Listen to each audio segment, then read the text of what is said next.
Hey guys, कैसे आप लोग? So I welcome you to this income tax amendment for November 2020 exams. Now GST के amendments हमने पहले ही दे दिए हैं. इनकम टैक्स के अमेंडमेंट के साथ आपका टैक्स का सारा अमेंडमेंट हो जाएगा. एंड डोंट वरी, जब से मैं पढ़ा रहा हूं इतना कम अमेंडमेंट कभी भी नहीं था. देखिए, अगर आपने आई एम अज्यूमिंग कि आपने मई 2020 तक की तैयारी कर ली थी. मई 2020 में भी फाइनेंस एक्ट 2019 था एंड नवंबर 2020 में भी फाइनेंस एक्ट 2019 है. प्लस मई 2020 तक का जो एप्लीकेबल सिलेबस था वहां पर 31 अक्टूबर 19 तक के सारे टॉपिक्स डन थे. तो अगर आपने हमारा नया बैच लिया है तो वैसे ही अमेंडेड है. अगर आपने पुराना भी कभी लिया था तो आई एम अज्यूमिंग कि आपने मई 2020 के लिए अमेंडमेंट कर लिया है. इस वीडियो में हम क्या करने वाले हैं, let me be very clear. नवंबर में आपका एप्लीकेबल होगा जो सिलेबस, वो 30 अप्रैल तक के जो प्रोविजन है वो होंगे. तो ये जो 6 मंथ है हमें ये कवर करना है. अब ऑल्दो अगर आप स्टडी आईसीआई का ये देखेंगे तो इसमें 12 पेजेस हैं, बट माइंड यू केवल 4 अमेंडमेंट है. Yes, you heard it right, केवल 4 अमेंडमेंट्स है जो हमें करने हैं. That's it. ठीक है, आइए करते जल्दी जल्दी. जो पहला अमेंडमेंट है ये हम लोग पहले ही कर चुके हैं. ये पुराना है. ये कब का है? पुराना है, क्योंकि ये 24 अगस्त 19. ठीक है, ये पुराना है, ये हम लोग पहले ही कर चुके हैं. ये छोड़ना नहीं है. अगर आपने ये पहले से नहीं पढ़ा हुआ है, इन दैट सिनेरियो आप पुराना अमेंडमेंट लेक्चर देखेंगे. सिमिलरली जो डिप्रिसिएशन के रेट थे ये भी पहले हो चुका है, नया नहीं है. या अच्छा नहीं, ये भी पुराना हो चुका है. कैपिटल गेन का जो इंडेक्स है 1920 का, that is 289.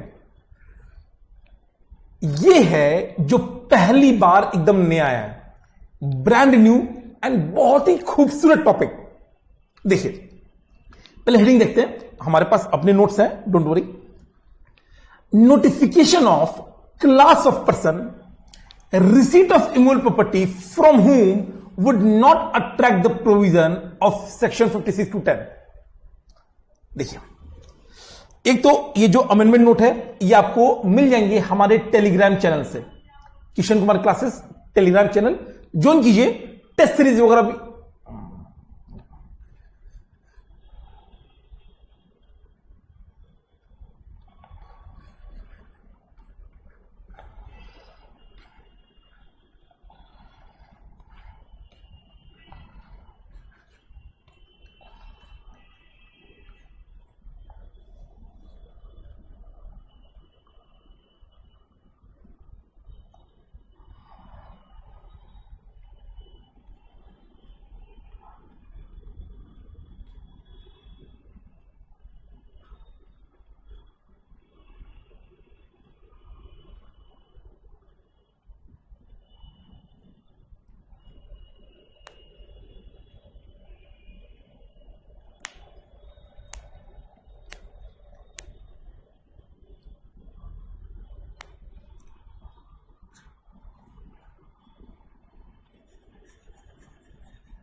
Hey guys, I welcome you to the income tax amendment lecture for November 2020. Now, Babu, GST का जो अमेंडमेंट्स थे वो हम लोगों ने ऑलरेडी प्रोवाइड कर दिया है. डिस्क्रिप्शन में आपको लिंक मिल जाएगा along with the notes. Notes obviously Telegram channel पे है. आज हम करने वाले हैं इनकम टैक्स के अमेंडमेंट्स. अब सी, इससे पहले हम स्टार्ट करें 2-3 छोटी छोटी बातें. मई 2020 का एग्जाम जो नहीं हुआ था, मैं आपको बता दे रहा हूं, दोनों में बाबू फाइनेंस एक्ट 2019 एप्लीकेबल है, दोनों में. राइट? प्लस जो प्रीवियस ईयर इस एग्जाम में आएगा that is 1920 which again remains same. Similarly जो आपका एवाई है वो भी दोनों में सेम होने वाला है. So because finance act same है तो अमेंडमेंट बहुत ही कम है. इनफैक्ट मैंने अभी तक जितने भी अमेंडमेंट्स कराए हैं ये सबसे छोटा होगा. अब देखिए, मई 2020 के लिए जो एप्लीकेबल सिलेबस था वो 31 अक्टूबर 19 तक के जितने भी अमेंडमेंट थे वो सारे थे। ये अगर आपने हमारा लेटेस्ट बैच किया है तो वैसे ही अमेंडेड होगा। अगर आपने मुझसे बहुत पहले पढ़ा है, 1 साल 1.5 साल पहले, या आपने किसी और टीचर से बहुत पहले पढ़ा हुआ है, देन इसके लिए हम लोगों ने अमेंडमेंट वीडियो निकाल दी थी 5 to 6 months बैक। इस बार नवंबर 2020 में आपको बाबू प्रोविजंस पढ़ने हैं which is amended as of 30th April 2020। तो बेसिकली ये जो 6 मंथ है ना, इस 6 मंथ के दौरान जो भी नए नोटिफिकेशन सर्कुलर है बस वो हमें करना है, ठीक है। इससे पहले हम लोग करें, मैं आपको बता दे रहा हूं, जो मैराथन हम लोगों ने पहले इनकम टैक्स या जीएसटी के डाले हुए हैं वो इक्वली एप्लीकेबल होंगे आपके नवंबर एग्जाम के लिए भी। जो भी थोड़ा बहुत अमेंडमेंट है वो आप अलग से कर लीजिएगा। प्लस इनकम टैक्स के जो मैराथन के नोट्स है वो हमारे टेलीग्राम चैनल पे है, एंड जो हमारा जीएसटी मैराथन का नोट्स है वो भी हमारी एप्लीकेशन पे अवेलेबल है फ्री में। ऑल्दो आप ₹1 शो करेगा, don't pay it, it's for free. सारे जो नोट्स है अनलॉक्ड है, आप आराम से एप्लीकेशन पे देख सकते हैं। डाउनलोड नहीं होगा बट आप देख सकते हैं आराम से, ठीक है। दूसरा, टेस्ट सीरीज हमेशा की तरह हम लोग इस बार भी लाएंगे, टेलीग्राम पे लाएंगे, शेड्यूल वगैरह 5 सितंबर को हम लोग अनाउंस कर देंगे, तो आप प्लीज टेलीग्राम ज्वाइन कर लीजिएगा। चलिए टाइम वेस्ट नहीं करते, आगे बढ़ते हैं।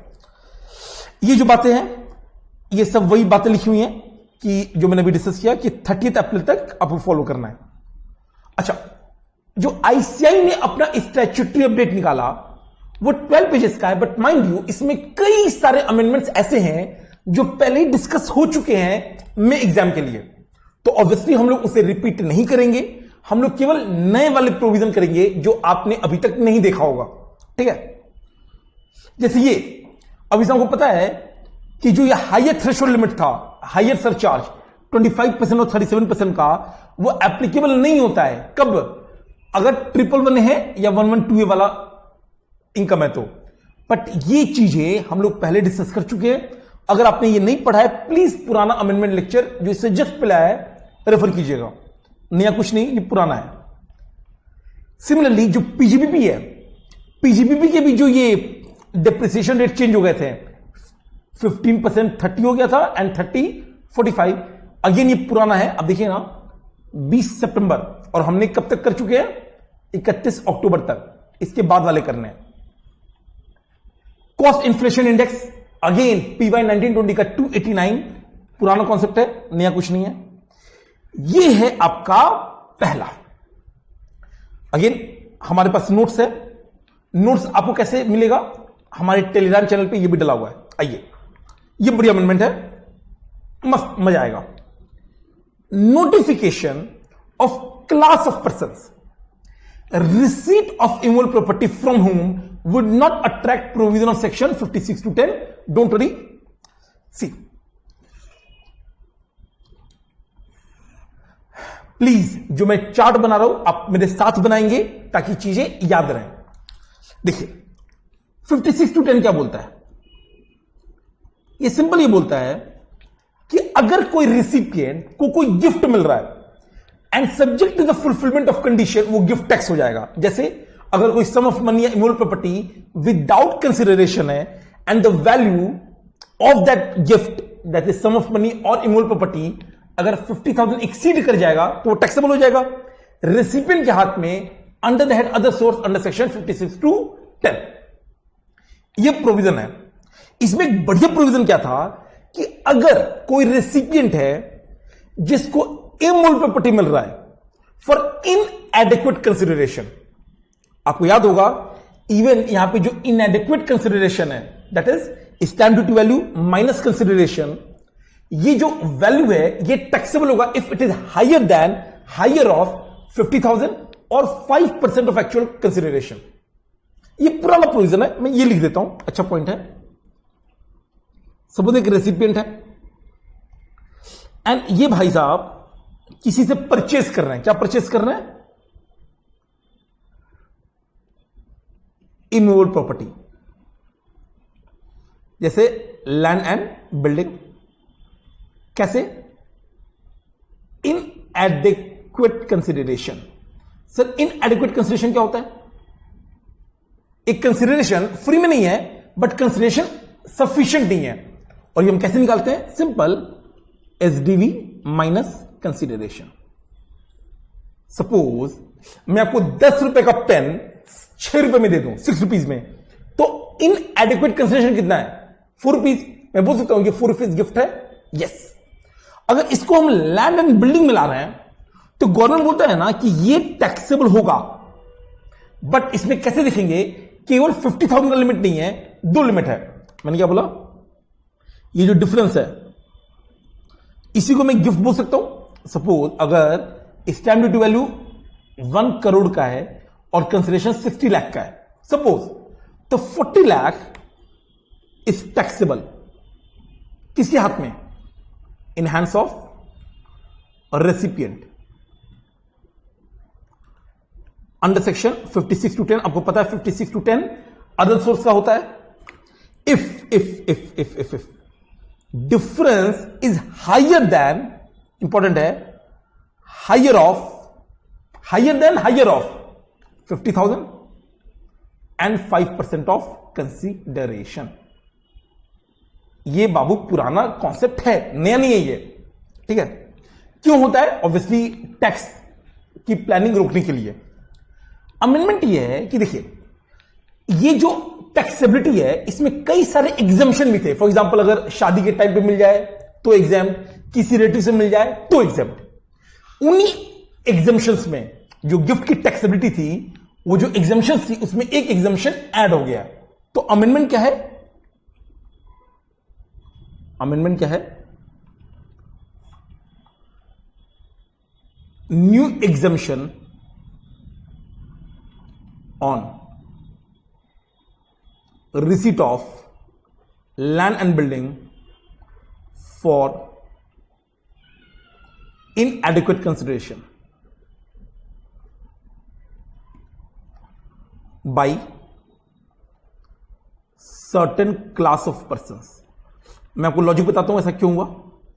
देखिए, अब सबने सुना होगा झुग्गी झोपड़ी, मतलब स्लम एरिया या अनऑथराइज्ड कॉलोनीज।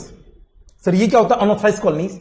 ये वो कॉलोनी, वो एरिया होता है ना जहां का नक्शा पास नहीं होता है, जहां पे बिल्डिंग प्लान नहीं होती है। फॉर एग्जांपल अगर सपोज आपको अपना घर बनवाना है तो नॉर्मली आप क्या करेंगे? आप पहले अपने जो लोकल अथॉरिटी होंगे उनसे जाके अपने घर का नक्शा पास करवाएंगे।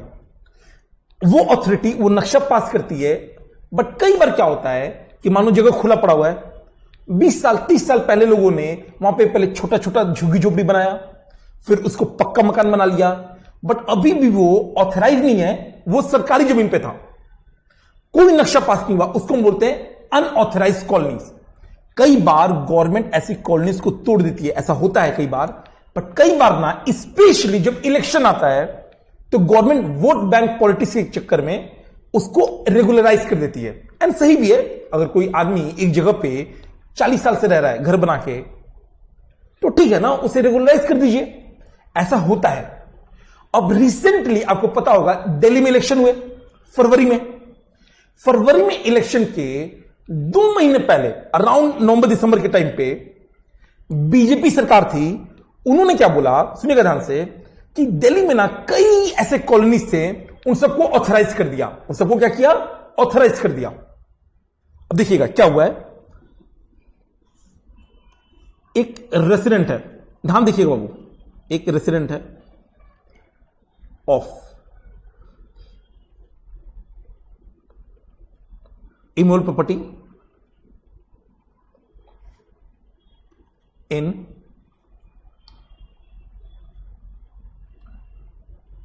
Unauthorised colony.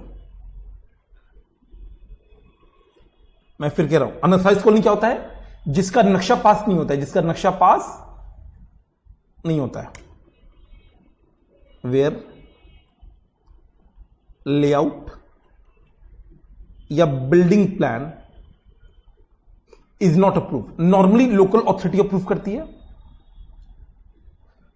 अब सुनिएगा ध्यान से, जब पहले अनऑथराइज थी, सेंट्रल गवर्नमेंट ने क्या किया? इसे ऑथराइज कर दिया। CG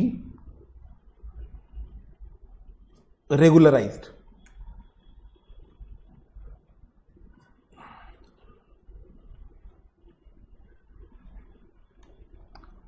the unauthorized immovable property। अब देखिए, जब ये बाबू ऑथराइज नहीं था तो क्या यहां पे कोई स्टैंप ड्यूटी वैल्यू था? नहीं था, क्योंकि सर जब सरकार इसको रिकॉग्नाइज ही नहीं कर रहा है तो इमूवेबल कोई स्टैंप ड्यूटी वैल्यू होगा नहीं। बट इस केस में जो परचेज सेल होती थी ना, वो क्या होती थी? पावर ऑफ अटॉर्नी के दम पे या कोई एग्रीमेंट के दम पे। थोड़ा रिस्की होता है। अब सुनिएगा, जब ये ऑथराइज नहीं थी, हो सकता है इसका दाम बहुत सस्ता होगा क्योंकि रिस्की बिजनेस है। मानिए इस रेसिडेंट बेचारे ने इसको परचेज किया था 20 लाख में। कैसे परचेज किया था? रजिस्ट्री तो होगी नहीं, क्योंकि रजिस्ट्री किसकी होती है? ऑथराइज कॉलोनीज की होती है। स्टैंप ड्यूटी वैल्यू कब होता है? जब ऑथराइज कॉलोनी होता है। अनऑथराइज कॉलोनी में, अनऑथराइज ये पता नहीं क्या लिखा गया, कॉलोनी में पावर ऑफ अटॉर्नी होता है। कैसे होता है? नॉर्मली पावर ऑफ अटॉर्नी, और भी हो सकता है तरीका, कोई एग्रीमेंट वगैरह। अब जैसे ये ऑथराइज हुआ, यहां पे स्टैंप ड्यूटी वैल्यू आ गया। Suppose stamp duty value 30 lakh का आया। अब गवर्नमेंट की नजर में पहले ये रेसिडेंट इस अपने घर का मालिक था ही नहीं। गवर्नमेंट अगर चाहती ना तो वो घर तोड़ सकती थी, और कई बार ऐसा हो जाता है कि गवर्नमेंट बुलडोजर चला दे, बट कई बार गवर्नमेंट ने ऑथराइज भी कर दिया। अब सरकार ने बोला कि देखो बाबू, मेरे नजर में तो पहले आपके पास घर था ही नहीं, अब 30 लाख का वैल्यू है और आपने कितने में खरीदा? 20 लाख में। तो डिफरेंस कितना है? For example, difference SDV minus consideration, 30 lakh minus 20 lakh, 10 lakh. And mind you 10 lakh is higher than 50,000 and 5% of consideration. ये कितना है? 1 लाख। तो ये टैक्सेबल कर दो। बट गवर्नमेंट ने रिलीफ दिया, एंड माइंड यू रिलीफ किसको मिला है? कि ये सबको नहीं, ये पूरी इंडिया वालों को रिलीफ नहीं है। ये रिलीफ मिला है केवल जो दिल्ली या जो नेशनल कैपिटल टेरिटरी है उनको मिला है। तो ये एग्जाम किस पे है? Exam that is no taxability under section 56 to 10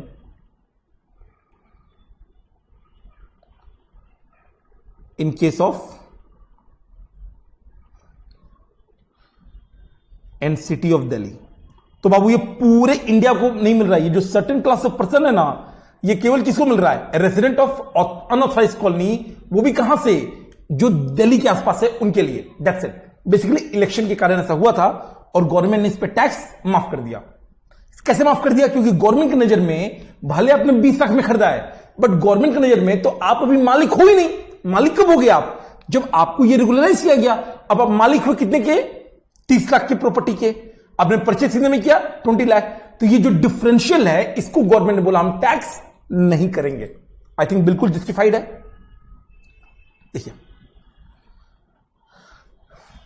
non applicability of provision of section 56 to 10, 56 to 10 brings to tax under the heading, ये सब ये प्रोविजन है। ये देखिए amendment, the provision to section 56 to 10, कोई बात नहीं, list out circumstances under which sum of money or value of property would not be chargeable to tax under the head income from other source। जैसे आपका marriage हो सकता है, आपका relative से जो गिफ्ट मिलता है वो हो सकता है। The finance act number 2 2019 inserted clause 11, ये सब याद नहीं करना है, to provide that any sum of money would not be chargeable to tax in the hands of a recipient if it is received from such class of person and subject to such condition as may be prescribed. Accordingly, the CG has wide notification inserted Rule 11 UAC। मन कर याद कीजिए, मन नहीं कर याद मत कीजिए। इंटर लेवल पे मैं फिर बोल रहा हूं, मन कर याद कीजिएगा, मन कर याद मत कीजिएगा, बट प्रोविजन जरूर याद रखिएगा। प्रोविजन क्या कहता है? The provision of section 56 to 10 shall not apply किस पे? एक इमोल प्रॉपर्टी बिंग लैंड और बिल्डिंग रिसीव्ड, कौन कर रहा है? Resident of unauthorised colony of national capital territory of Delhi, where the CG by notification in the official gazette regularise the transaction of such immovable property based on latest POA. मतलब ये जो resident है ना, ये कैसे रह रहा होगा, या तो खुद से बनाया होगा या किसी से खरीदा होगा, तो पावर ऑफ अटॉर्नी, कोई एग्रीमेंट टू सेल, क्योंकि माइंड यू अनऑथराइज कॉलोनी का मैं फिर बता रहा हूं, ये कॉमन नॉलेज भी है, जनरल नॉलेज, अनऑथराइज कॉलोनीज में कभी भी स्टैंप ड्यूटी नहीं लगेगा, रजिस्ट्री नहीं होगा, तो वहां पे परचेज सेल कैसे होता है, power of attorney, agreement to sale, वसीयत, possession letter and other document, including documents evidencing payment of consideration, कि बस ये प्रूफ कर दे कि इसने कहीं ना कहीं से इसका अपना है, फॉर कंफरिंग और recognising the right of ownership और ट्रांसफर और मॉर्टगेज इन रिगार्ड टू, ठीक है, इतना सिंपल है। बेसिकली एक रेसिडेंट होना चाहिए जिसके पास प्रूफ होना चाहिए कि उसने ये पैसा पे करा है। रेसिडेंट कौन है भैया, जिसके पास फिजिकल पोजीशन है, और फिजिकल पोजीशन ऐसा नहीं कि घोसला का घोसला की तरह, अगर आपने मूवी देखा हो, जबरदस्ती कब्जा, आपका पोजीशन है, एक कोई सेल डीड होगा या पावर ऑफ अटॉर्नी होगा, एग्रीमेंट टू सेल होगा, वगैरह वगैरह, एंड हो सकता है कि जिसने पावर ऑफ अटॉर्नी के थ्रू खरीदा हो उसका डेथ हो गया तो उसका लीगल एयर को मालिक मान लिया जाएगा। हां, टीनेंट वगैरह यहां पे नहीं आएंगे। वैसे भी अगर गवर्नमेंट, सुनिएगा, गवर्नमेंट अगर रेगुलराइज कर रहा है तो मालिकाना हक किसको देगा, मालिकाना हक, ओनरशिप, ये इसका मतलब क्या होता है, ओनरशिप कंफर्म करना, मालिकाना हक देना, तो मालिकाना हक या तो जिसने परचेज किया उसको मिलेगा या उसके बच्चों को मिलेगा, टीनेंट को थोड़ी मिलता है। बेसिकली क्या है, अगर किसी ने जबरदस्ती ऑक्यूपाई करके बैठा है ना, तो टीनेंट को मालिक नहीं बनाया जाएगा, टीनेंट को मालिक नहीं बनाया जाता है। तो सिंपल है, इतना काफी है। और अनऑथराइज्ड कॉलोनी क्या होता है, जहां पे कोई परमिशन नहीं है लेआउट प्लान के लिए, बिल्डिंग प्लान के लिए। नॉर्मली कई सारे एरियाज है, इनफैक्ट दिल्ली में जो लक्ष्मी नगर के पूरा साइड वाला एरिया है ना, एक टाइम था जब ये सब अनऑथराइज था, एक टाइम था, सारे नहीं बट कई सारे एरियाज हैं जो अनऑथराइज थे। ओवर द पीरियड धीरे धीरे धीरे धीरे हर इलेक्शन के पहले कुछ कुछ ऑथराइज हो जाता है। तो ये बैकग्राउंड था, ये पता होना चाहिए, तभी ये मजा आएगा। ठीक है, नेट नेट क्या है, नेट नेट सिंपल ये है, अगर एक अनऑथराइज कॉलोनी है दिल्ली में, आप उसमें रह रहे हो, आप टीनेंट वगैरह नहीं हो, आप या तो एक ऐसे पर्सन हो जिसने पे करके आप रह रहे हो, power of attorney, sale deed या किसी भी दम पे, या आपका लीगल एयर है। अगर आपका कॉलोनी ऑथराइज किया जाएगा तो गवर्नमेंट कल को ये नहीं बोलेगा कि भैया स्टैंप ड्यूटी वैल्यू ज्यादा है तब टैक्स दो, आपको टैक्स नहीं देना है, सिंपल। नेक्स्ट, ये पूरा कहानी हमने कर लिया, बढ़िया पॉइंट, बढ़िया पॉइंट।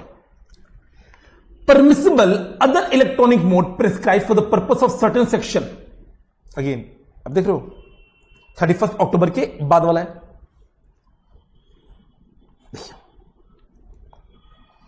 हम लोग करेंगे point number 2।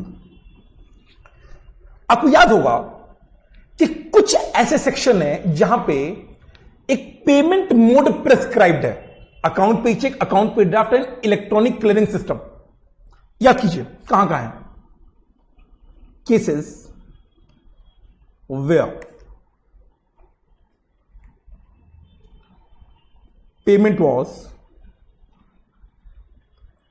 Required to be made in 3 तरीके थे, अकाउंट पे चेक, अकाउंट पे draft and electronic clearing system. ये पुराना कॉन्सेप्ट है। अब ये कौन कौन सेक्शन थे मैं आपको याद कराता हूं एंड मैं लिंक कराऊंगा। अगर आप देखिएगा ध्यान से, एक तो बाबू वेरी वेरी इंपॉर्टेंट है 44 AD, याद है, प्रिजम्पटिव इनकम, जहां पे रेसिडेंट इंडिविजुअल फॉर्म वगैरह थे। अगर ये लोग ऑप्ट कर रहे प्रिजम्पटिव इनकम तो उनका रेट कितना था 8%, बट वहां पे बोला गया था if up to the date of filing the return of income, अगर ये अपना पैसा इन तीनों मोड में लेते हैं तो इनको 8% ना होके 6% पे टैक्स देना पड़ेगा, 6% इनकम माना जाएगा प्रिजम्पटिव इनकम। ठीक है, दूसरा अगर मैं बोलूं 48(3), अगर आपको याद आ रहा है 48(3), again very very important section, एक दिन में एक पर्सन को एक एक्सपेंस के अगेंस्ट मैक्सिमम पेमेंट आप कर सकते हो 10,000। अगर उसके ऊपर पेमेंट करना, it has to be by account पे चेक, ड्राफ्ट या ECS। याद है क्या था ये, पेमेंट इन एक्सेस ऑफ 10,000। और अगर आप GTO हो तो 35,000। एंड माइंड यू ये पेमेंट 1 डे 1 पर्सन 1 एक्सपेंस वाला था, बट अगेन हम 43 डिटेल में नहीं कर रहा है, एक ये पॉइंट था। अगर आप इससे ज्यादा करोगे इन दैट सिनेरियो आपको डिसअलाउ कर दिया जाएगा। एंड माइंड यू एक बहुत बड़ा अमेंडमेंट आया था पिछली बार कि this 48(3) will include revenue expenditure as well as capital expenditure. इसका मतलब हुआ अगर आप कैपिटल एक्सपेंडिचर कर रहे हो again in excess of 10,000 then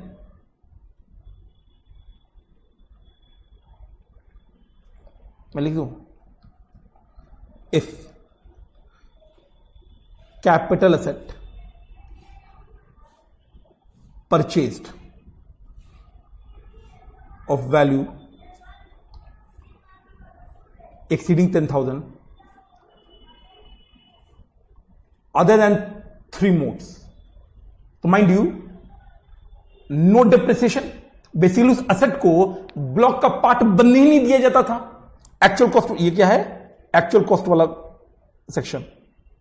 एक और इसी से मिलता जुलता है 35AD स्पेसिफाइड बिजनेस। ये भी क्या बोलता था कि अगर 10,000 से ऊपर का खर्चा करना है और आपको अगर 100% डिडक्शन चाहिए, it has to be in account पे चेक। तो ये तीनों ना मिलते जुलते हैं। 48(3) माइंड यू ये रेवेन्यू प्लस कैपिटल एक्सपेंडिचर दोनों को डील करता है। कैपिटल एक्सपेंडिचर कैसे डील करेगा सर, वो आपको डिप्रिसिएशन नहीं देगा। मिलता जुलता इसका इंपैक्ट आया 43(1) एंड 35AD पे। इसके अलावा अगर मैं आपको याद कराऊं एक बहुत इंपॉर्टेंट सेक्शन था 50C, इसी से मिलता जुलता सेक्शन था 43CA और एक और सेक्शन था 56 to 10 जो भी हमने किया। याद कीजिए 50C क्या बोलता था, अगर आप ट्रांसफरर है, ये कैपिटल गेन का सेक्शन है ऑब्वियसली, ये पीजीबी का है एंड ये अदर सोर्स का है, बट माइंड यू ये तीनों भी आपस में लिंक्ड है। कैसे मैं बताता हूं, इनफैक्ट हमने क्लास के दौरान ये लिंक करा के दिखाया था, मैं रिपीट कर देता हूं। 50C क्या बोलता है कि अगर आप कोई भी capital asset being land and building अगर आप ट्रांसफर कर रहे हैं एंड जो वैल्यू है, तो उस केस में जो स्टैंप ड्यूटी वैल्यू है, if it exceeds the actual consideration by more than 5%, in that scenario हम स्टैंप ड्यूटी वैल्यू को आपका फुल वैल्यू कंसिडरेशन मान लेंगे। सिमिलरली 43C क्या बोलता है कि अगर आप कोई लैंड एंड बिल्डिंग जिसको आपने होल्ड किया हुआ है as a stock in trade inventory, अगर आप उसको बेच रहे हैं एंड जो सेलिंग प्राइस से ज्यादा है आपका stamp duty value and this stamp duty value exceeds this what actual selling price by more than 5% of actual selling price, in that scenario as well हम स्टैंप ड्यूटी वैल्यू लेंगे। और 56 to 10 में भी हमने देखा कि अगर इनएडिक्वेट कंसिडरेशन है तो जो स्टैंप ड्यूटी वैल्यू माइनस जो कंसिडरेशन है उसको हम टैक्स करेंगे if it is higher of 5% of the consideration and 50,000। ये इन तीनों के प्रोविजंस थे। दोबारा लिखने का आई डोंट थिंक ज्यादा लॉजिक है। देखिए इसका इंपैक्ट क्या आ रहा है, सुनिए। मुद्दा है इन तीनों में स्टैंप ड्यूटी वैल्यू का सिग्निफिकेंस है। अब स्टैंप ड्यूटी वैल्यू क्या होता है, देखिए जो लैंड एंड बिल्डिंग होता है ना, लैंड एंड बिल्डिंग, मैंने आपको बताया था ऐसा नहीं होता है कि आप दुकान में गए भैया ये लो पैसे और लैंड एंड बिल्डिंग दे दो, इट टेक्स सम टाइम। तो मानिए पहले एग्रीमेंट होगा, ठीक है, एग्रीमेंट पे स्टैंप ड्यूटी वैल्यू है, बाद में उसका रजिस्ट्री होगा, रजिस्ट्री के टाइम पे भी स्टैंप ड्यूटी वैल्यू है। अब मैं स्टैंप ड्यूटी वैल्यू इसका लूं एग्रीमेंट डेट वाला या रजिस्ट्रेशन डेट वाला, कौन सा लूं? मानिए stamp duty value agreement date पे है 10 लाख और रजिस्ट्रेशन के टाइम पे है 15 लाख, मैं कौन सा लूं? तो गवर्नमेंट कहता है कि देख किशन लो एग्रीमेंट डेट, क्या क्योंकि एग्रीमेंट डेट एग्रीमेंट हो गया ना, बट प्रूफ क्या है कि एक्चुअल में एग्रीमेंट हुआ है। तो सर हमने एग्रीमेंट लेटर साइन किया था, but back date agreement letter sign हो जाता है। तो गवर्नमेंट ने बोला ये वाला प्रोविजन है, stamp duty value of agreement date shall be considered. But condition क्या है? If part of the consideration is made on or before agreement date in 3 modes, जो 3 प्रेस्क्राइब मोड्स हैं। तो यहां पे भी ये वाला प्रोविजन आ गया। एंड लास्ट एक और है, तो ये कितना हो गया टोटल? 1 2 3 4 5 6 7 8 80JJAA। सो ये क्या होता है? याद कीजिए, अगर आप एक बिजनेसमैन हो जिसका टैक्स ऑडिट हो रहा है, अगर आपने एडिशनल एम्प्लॉय को एम्प्लॉयमेंट दिया, तो जो एडिशनल एम्प्लॉय कॉस्ट है उसका 30% एक्स्ट्रा मिल जाता है। बट उस एक्स्ट्रा डिडक्शन के लिए कुछ कंडीशंस हैं। एक तो कंडीशन था कि जो एमोल्यूमेंट है वो अप टू 25,000 होना चाहिए पर मंथ, प्लस वो emolument should be paid in account पे चेक, अकाउंट पे ड्राफ्ट एंड ईसीएस। क्या है? Mode of payment of emoluments to additional employee for claiming 30% additional deduction of employee cost। तो ये भी आपको पे करना था, अकाउंट पे चेक, अकाउंट पे ड्राफ्ट एंड ईसीएस। तो याद कैसे करेंगे? कॉमन सेंस लगाएंगे। 9 याद नहीं करना है, 3 याद करना है। 44AD वो तो हमेशा याद रहेगा, 8 की जगह 6। दूसरा stamp duty value, stamp duty value 3 जगह आता है, 50C, 43CA और 56/10। और तीसरा आपका ये डिप्रिसिएशन के लिए तो 43(1) actual cost, 35AD deduction specified business और 48(3), और एक चौथा आ गया ये आपका 80JJAA। प्रॉब्लम ये है कि आज की डेट में ना दिस इज ओके, अकाउंट पे चेक हो, अकाउंट पे ड्राफ्ट हो, ईसीएस हो, बट आजकल और भी तो तरीके। फॉर एग्जांपल मैं जो अपने एम्प्लॉयज को सैलरी देता हूं ना, मैं नहीं चेक काटता हूं, मैं नहीं उनको डिमांड ड्राफ्ट देता हूं, मैं चुपचाप, and I am not kidding, मैं उनको बोलता हूं भैया आप पेमेंट लो फोन पे से। एंड आजकल बहुत लोग ऐसा करते हैं। एंड लोग इसके लिए कोर्ट में भी गए कि भैया ये क्या है, आजकल तो भीम, जो बाकी इंटरनेट बैंकिंग, IMPS, UPI, ये सब बहुत कॉमन है। और अल्टीमेट आपका ऑब्जेक्टिव क्या था इन तीनों का? ताकि पेमेंट ट्रैक हो सके। बट पेमेंट तो भीम, फोन पे, UPI इन सब में भी ट्रैक हो सकता है। तो गवर्नमेंट ने अब इनका स्कोप बढ़ा दिया।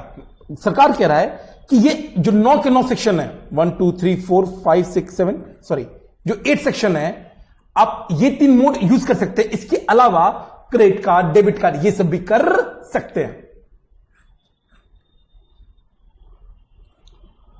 अब क्या है? Additional modes of payment allowed, ये अमेंडमेंट है।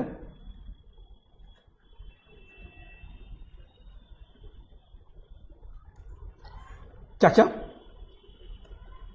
Debit card, credit card. And mind you, पहले भी ना इसमें से कुछ रूल 6DD में अलाउड था। पहले भी कैसे होता था, रूल 6DD में ये सब अलाउ हो गया था, बट इसको बेटर तरीके से किया गया। नेट बैंकिंग, IMPS, अब वो फुल फॉर्म क्या होता है, नोट से देखेंगे, इमीडिएट पेमेंट सिस्टम। क्या होता है? Immediate payment system. I am sure notes में, या नोट्स में फुल फॉर्म दिया, ठीक है, immediate payment system. UPI, unified payment interface. Bhim, Bharat interface for money. RTGS, real time gross settlement and NEFT, national electronic fund transfer. ये सब allow किया गया रूल 6A-BBA। अब्बा किसमें अलाउ किया गया? अब्बा अब्बा अब्बा अब्बा, रूल 6 अब्बा। वैसे भी आपको रूल 6DD याद होगा, क्योंकि 48(3) जब भी आप पढ़ते थे रूल 6DD चिपक के आता था। अब रूल 6DD को उतना साइड करके रूल 6 अब्बा लगा दिया गया, और ये अब्बा सेक्शन रूल इन सब पे लगेगा। 8 हो गया 8 सेक्शन पे। अब सुनिए, इसका एक इंपैक्ट और पड़ा। आपको पता होगा कि जो रूल 6DD है वो क्या बोलता है कि कुछ केस है जहां पे आप cash payment in excess of 10,000 कर सकते हैं। उनमें से कंडीशन था, अगर बैंक बंद है ड्यू टू हॉलीडे या स्ट्राइक उस दिन।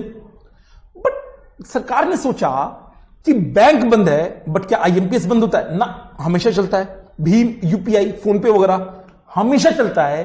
तो गवर्नमेंट ने बोला कि अब उस प्रोविजन का कोई फायदा रहा नहीं, तो रूल 6DD अमेंड हो गया। क्या अमेंड हुआ कि आज की डेट में अगर बैंक बंद है और अगर आपने पेमेंट कर दिया 12,000 रुपए का, रेवेन्यू या कैपिटल 48(3) में डिसअलाउ हो जाएगा।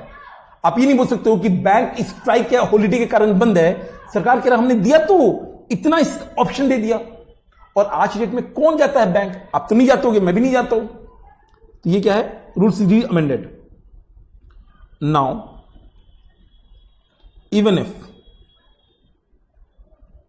बैंक इज क्लोज्ड, बैंक बंद है ड्यू टू हॉलीडे और strike, and payment is made other than by prescribed mode। But अब तो प्रेस्क्राइब्ड मोड बहुत एक्सटेंड कर दिया गया ना, तो डिसअलावेंस अब आ जाएगा। Disallowance under section 48(3) is attracted. पहले अट्रैक्ट नहीं होता था, अब अट्रैक्ट हो जाएगा, क्योंकि पहले केवल 3 मोड अलाउड था, अब तो इतने सारे मोड अलाउड है। ठीक है, दैट्स इट।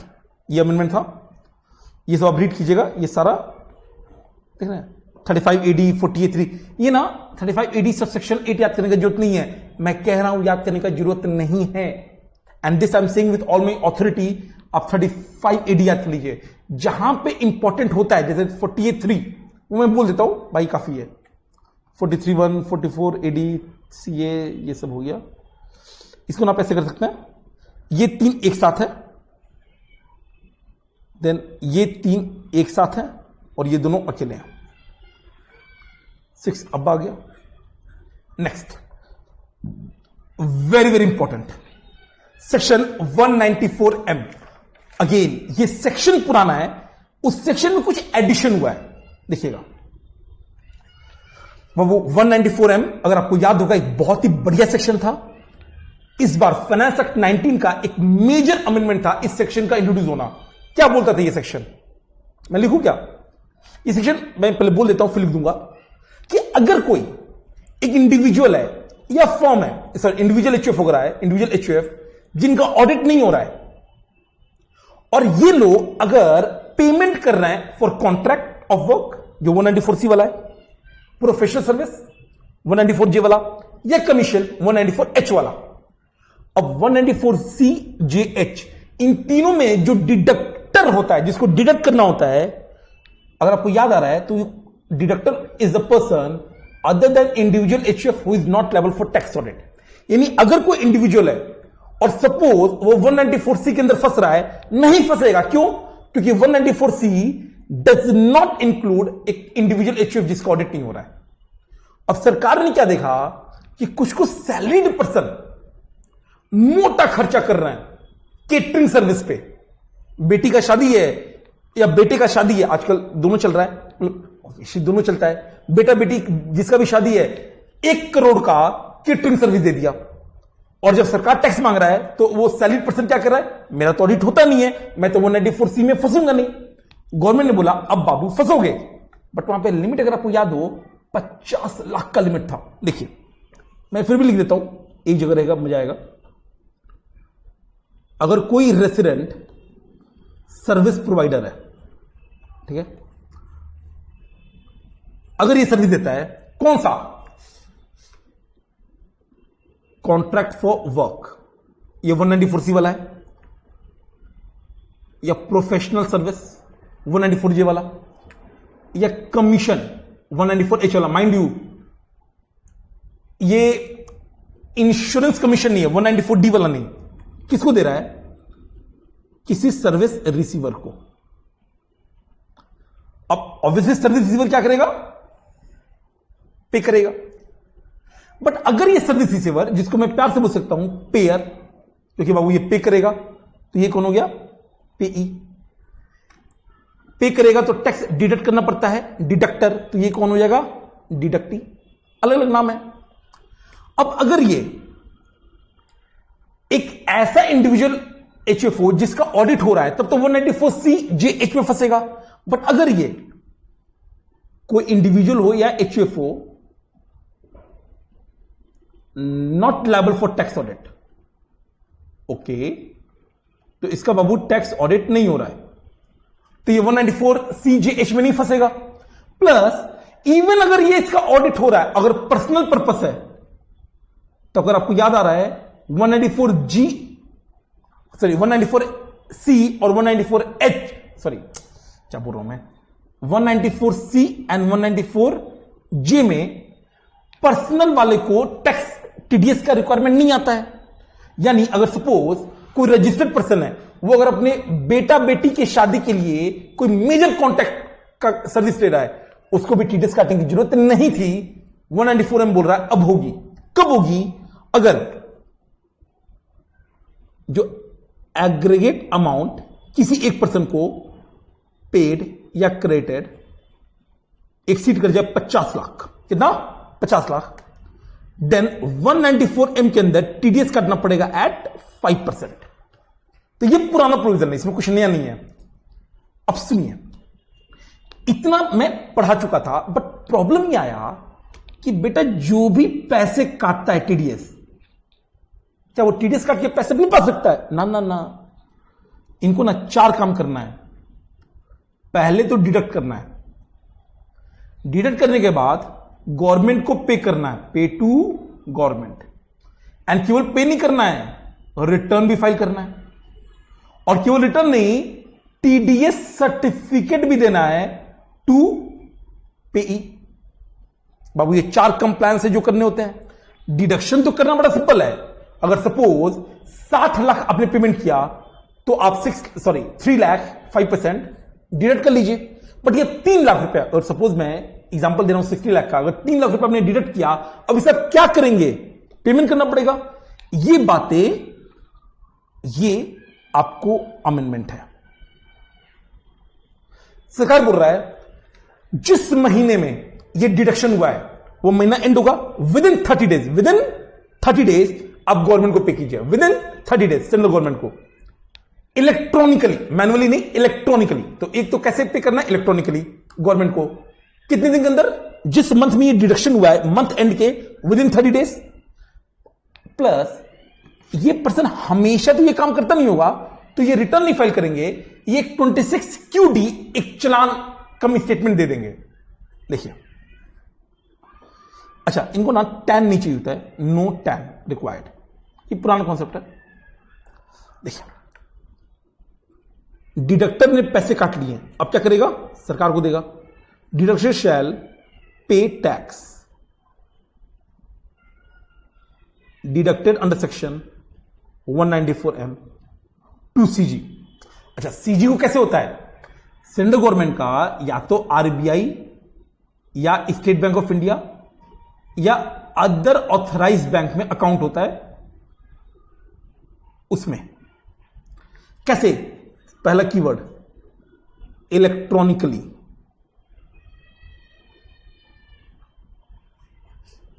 ये थोड़ा स्पेलिंग अजीब सा हो गया, ये ना आ रहा है।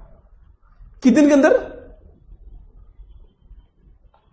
With in a period of, मैं आपको ना एक टाइम चार्ट भी बना दूंगा, with in a period of 30 days from end of month in which deduction is made. Suppose मैं एग्जांपल लूं एक, 25 सितंबर, ऐसे करते हैं, ये ना हमारे समझने के लिए आसान होगा।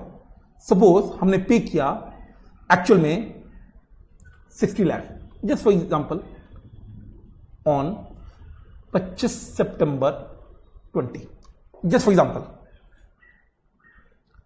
तो विद इन 30 डेज, तो कब पे करना पड़ेगा? दैट इज 30 अक्टूबर, क्योंकि 25 सितंबर एंड होगा सितंबर महीना, उससे 30 डेज, तो 30 अक्टूबर।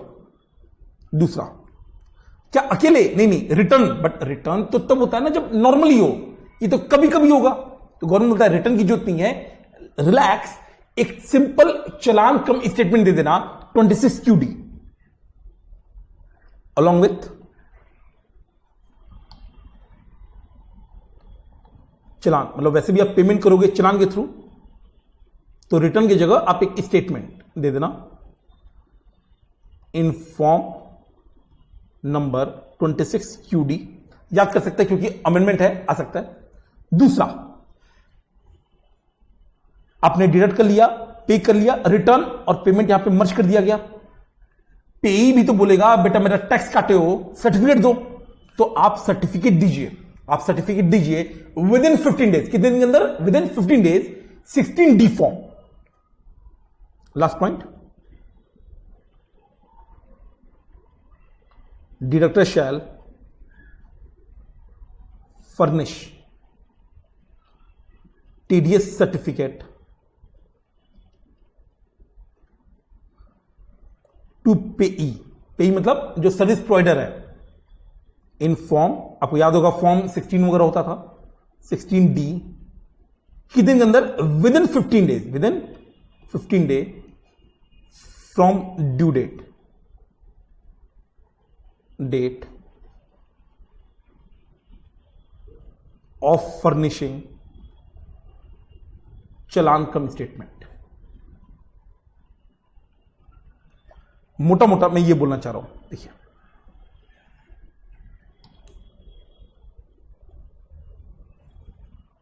लाइन खींचने में ना मुझे बड़ा दिक्कत होता है। हमने क्या बोला? 25 सितंबर को पेमेंट किया हमने, कितना? 60 लाख। तो हमने डिडक्ट किया TDS एट 5%, 3 लाख। अब ये मंथ एंड होगा 30 सितंबर को, एंड ऑफ मंथ, 30 डेज, 30 अक्टूबर को पे टू गवर्नमेंट। कैसे? चालान कम स्टेटमेंट, फॉर्म क्या था? 26 QD, ठीक है। अब इससे 15 दिन, 15 डेज के अंदर आपको करना पड़ेगा TDS certificate within 15 day from due date of filing challan cum statement.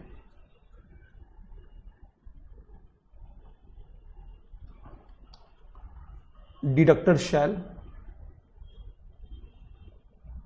issue TDS certificate to payee। That's it, ठीक है। ऑब्वियसली जो डिडक्टर है वो वेबसाइट पे जाएगा, पोर्टल पे, वहां से डाउनलोड करेगा और फिर तब डिडक्टी को दे देगा। तो ये अमेंडमेंट है मोटा मोटा। पे रिटर्न याद कर लीजिएगा, 30 डेज के अंदर फॉर्म 26 QD TDS सर्टिफिकेट, उसके जो ड्यू डेट है उससे 15 दिन के अंदर। और ये हम कैसे करेंगे? ये हम करेंगे 16D फॉर्म में। हो गया, ठीक है। प्लीज ये सब डायग्राम बना लीजिएगा, ये डायग्राम इज इंपॉर्टेंट, ठीक है। देखो मैं हमेशा बोलता हूं, मेरा काम ना केवल समझाना नहीं है, इस लेवल पे ले जाना है कि आप एग्जाम में क्वेश्चन है तो लिख सके, और लिखेंगे आप तभी जब आपने लिखा हो। इसीलिए प्लीज राइट कीजिए। ये डन है। अच्छा, ये ना अगर आप देखेंगे तो बड़ा अजीब सा लंबा लंबा रूल डाला गया है। ये सब हमने कर लिया, इसको तब इनफैक्ट इग्नोर ही कर दीजिए। एक ही चीज को ना बार बार बार बार बार बार, जैसे इलेक्ट्रॉनिकली करने के लिए एक अलग रूल, पेमेंट का ड्यू डेट अलग रूल, TDS सर्टिफिकेट अलग रूल, और सब में बातें एक ही रिपीट हो रही हैं। तो ठीक है, ये आप देख लीजिएगा, आपका हो जाएगा सारा।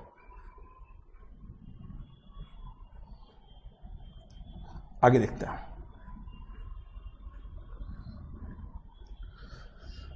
ये हमारा ऑलरेडी डन है, ये सब डन है, ये सब डन है, ठीक है। 15 अक्टूबर, 30 अक्टूबर, तो ये सब हमने कर लिया है, ये सब डन है, ठीक है। ये देख लीजिएगा, ये अमेंडमेंट एसेस नहीं है, ये बस नाम का ही है। Information to be furnished where tax is not deductible और deductible at a lower rate under section 194N। तो जो बैंक वगैरह पेमेंट करती थी, जब विड्रॉल होती है तो कुछ केस में टीडीएस नहीं कटेगा, जैसे गवर्नमेंट वगैरह पे टीडीएस नहीं कटता है। ये बस ये पॉइंट बोलता है कि आपको ना इंफॉर्मेशन देना पड़ेगा कि जहां जहां आपने टैक्स नहीं काटा है 194N में, या टैक्स लो रेट पे, जैसे नॉर्मली 2% पे कटता है, अगर किसी गवर्नमेंट ने बोला कि नहीं एक पर्टिकुलर क्लास को आप 0.5% पे डिडक्ट कीजिए, तो इन दैट सिनेरियो बस वो इंफॉर्मेशन आपको देना है। तो ये कोई अमेंडमेंट नहीं है, इसको आप इग्नोर कर सकते हैं पूरा, ठीक है।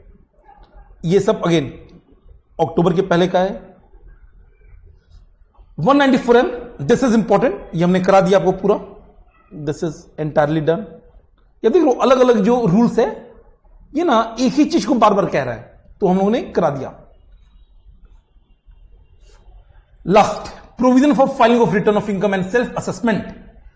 अगेन ये 30 अगस्त का है, पुराना है।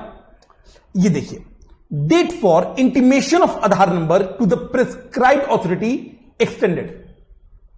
क्या कह रही है, देखिए 4 नंबर, लास्ट अमेंडमेंट हमारा। आपको बड़े अच्छे से पता है कि आधार कार्ड को लिंक करना है पैन कार्ड, या पैन कार्ड को लिंक करना आधार कार्ड से। अब गवर्नमेंट ने ये प्रोविजन 1-2 साल पहले से ले आया, बट हर बार ना कुछ प्रॉब्लम हो रही थी। कभी लोग कोर्ट चले जा रहे थे, कभी कुछ हो रहा था, और गवर्नमेंट बार बार इस डेट को एक्सटेंड कर रही है। गवर्नमेंट ने इस बार भी एक्सटेंड किया, और वो डेट एक्सटेंड हो गया 31 मार्च 2021 तक। अभी क्या चल रहा है, अभी सितंबर चल रहा है 2020, तो अभी भी आपके पास 7 मंथ्स के अप्रॉक्स में है।